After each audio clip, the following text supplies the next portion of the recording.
Today on Outside the Box Reviews, we wrap up Assassin Week with a look at the McFarlane Assassin's Creed Series 1, Assassin's Creed 4 Black Flag, Edward Kenway figure. And as I have alluded to the entire length of this whole Assassin's Week with the other two figures I looked at, this is the saving grace of the entire line for me. I am hoping that this is the direction McFarlane is choosing to take these figures in, and the things we saw already, particularly that god-awful Hatham, are a thing of the past. First things out. I'm hoping those are just McFarlane taking the cobwebs off of themselves, getting everything prepped and ready to do what they really came to do, and hopefully that's going to be some good figures. But since I've already talked so much about this guy in the other reviews, let's just jump right in here and get going. Your special online unlockable for Edward is the Kenway family sword. I heard this is going to be a mild upgrade to your beginning sword in the game, so you want a little early advantage, a little easier kills earlier on in the game. You should be able to equip this right away and go to town with it, which is pretty cool. Speaking of the Kenway family sword, it looks like Edward comes with them. Pretty nice blade, nice silver, pretty ornate little hilt up here. It's got the little hand guard here and a nice wood wrapped, whatever you want to call it, handle up here. He holds these fairly well. The only downside is he does not have any place to store them on the character. This is one of my biggest pet peeves with this figure, is just that in echoes of what we got with Hatham, you just can't store the weapons on the character. He has two swords. He should just be able to stick them on either side in holsters. He doesn't have them. Also, from looking at the game, it looks like he has like 4 flintlock pistols. He doesn't come with any of them, and they're not even hard sculpted onto him, like stuck onto his body. There's just no sign of them. So I guess we'll see when we actually can play the game if those are things that we're really missing, but I already can kind of see that we might be missing a little bit of detail on this figure. But the blade's nice. We do, of course, have 2 of them, as I alluded to already. Here on Edward's wrist, we have his assassination blade. Nice silver, some decent detail on it. There's a little skull up in here, which is part of his pirate look. Not too bad looking. The gauntlets are actually sculpted, so it looks like there's straps going through here connecting it all together. Now these actually do peg into the wrists, and you get 2 of each style. You get one retracted as you saw before, and here's the extended one, which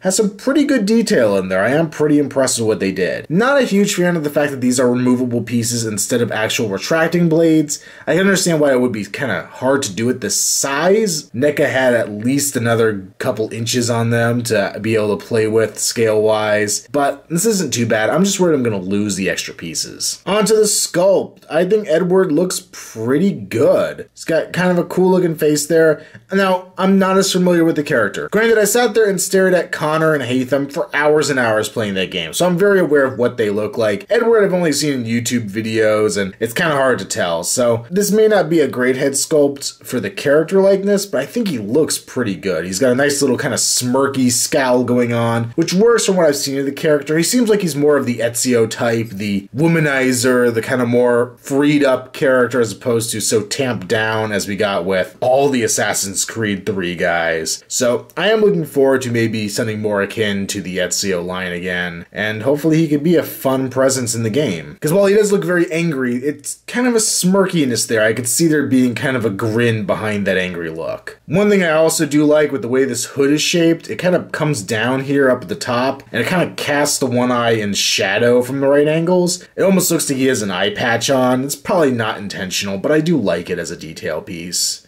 And really freaking awesome, this hood, yeah, it comes off. It's a soft rubber, it's got some detail on the back here. Really freaking awesome that we could take this off the character. So happy. Basically the exact same thing we got with the Michonne that I actually enjoyed. So another step in the right direction. And the paint and texture on here is still pretty good. I do like the coloration they gave it. As for the rest of Edward's head, pretty good looking. His 5 o'clock shadow, his beard, whatever is actually on there, looks actually convincing. It doesn't just look like paint, so that's really good. His hair is slicked back. It toes between brown and black and blonde.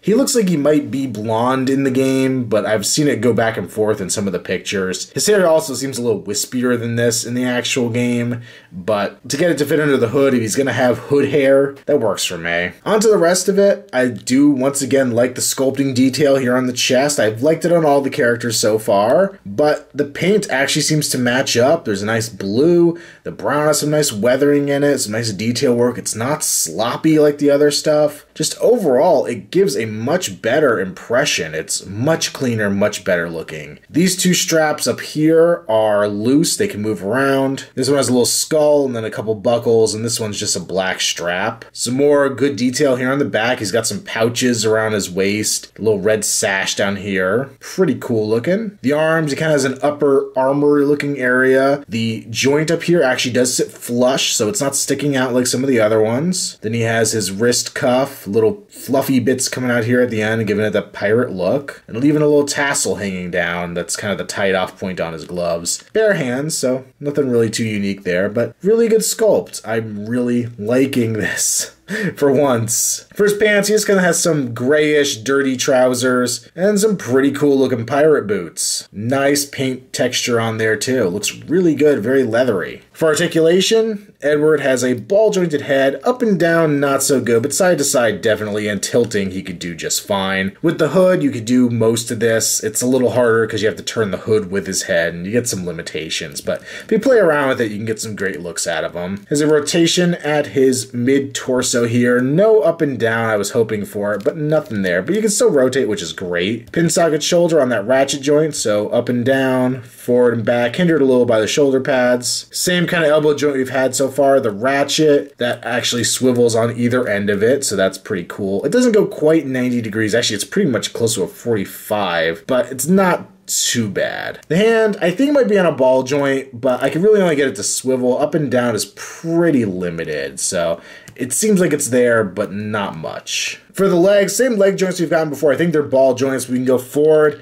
and back and out to the side and swivel up the upper leg, and I could tell you this is true because, hey look, soft rubber parts. This isn't nearly as nice as some of the stuff we get from NECA. It's not quite as pliable, but it is freaking pliable. It will move. You can pose with it. It's good for once. Bend at the knee, rotate at the knee, bend at the ankle, and we have an ankle pivot right in there, which is pretty freaking sweet. When I got this figure, I got him first of the bunch, and I actually had him for a few days before I got the other figures, and I was so excited. I was so excited not just for the figure itself, but to actually shoot the review, because I thought there was a lot of cool points here. McFarlane definitely did something different from NECA. They created their own line, and that's undeniable here. The scale is completely different, and the way some things were done, I have issue with. I'm not a huge fan of pegging the wrist blades in and out. That's not great for me. I am also disappointed he doesn't have places to carry his weapons on his person, but things like the removable hood, I think, is fantastic. The articulation, while it's not up to NECA's level,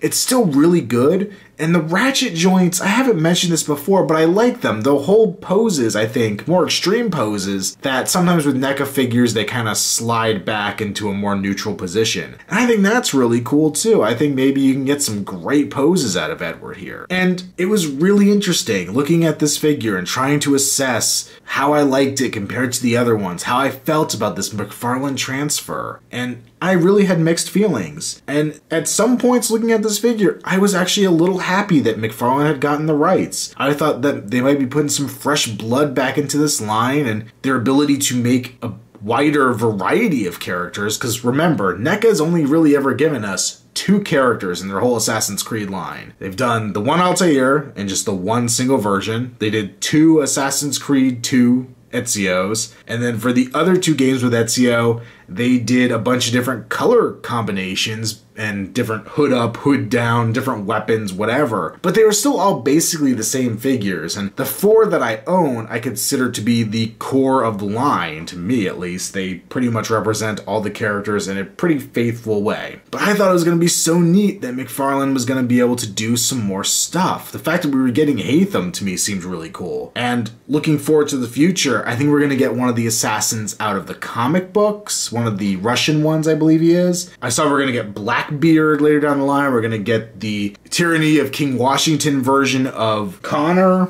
and a bunch of other pirates who I'm not sure how big or small role they play in the new game, whether they're just random fodder characters or if they're going to be huge important plot characters. So I was really impressed with the fact that McFarlane can do this. It's something that NECA can't give us just with their business model. And I was so excited to weigh the pros and the cons and to communicate with you guys both through the video and through the comments on Facebook and whatever to discuss this figure and the line, because I was just so excited at the possible potential that was going to be here. And then those other two figures just pissed it all away. They just really killed my spirit for these things. And Edward alone, and the fact that he is for the next game and not the previous game, is the only thing that gives me hope. To think that maybe we're going to get a line of assassin figures that'll be more akin to this, more highly posable, with some good weapons on them. Removable hoods would be amazing. That would sell me on the line, just hands down, because it's just awesome to me. But we got it on one figure and not all of them, and that is a huge bummer. So, at the end of the day here, I do recommend Edward. I just wish I knew if he was going to be a good character in the game, but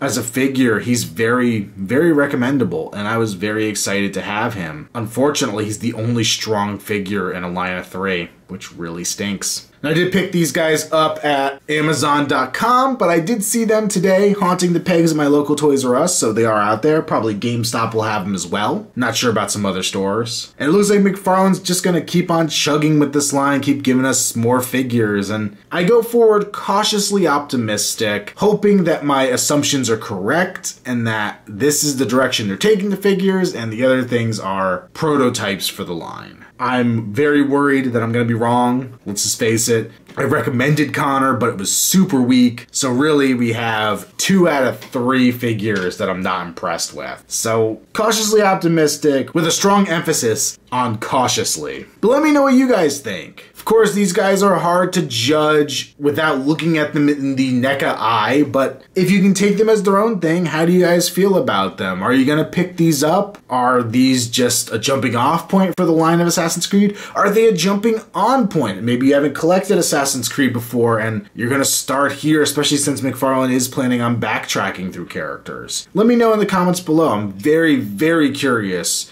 to hear your opinions on this. Also, make sure you check out Outside the Box Reviews on Facebook. You can voice your opinions over there as well. Until next time, this has been another Outside the Box Review. Stay tuned for more to come.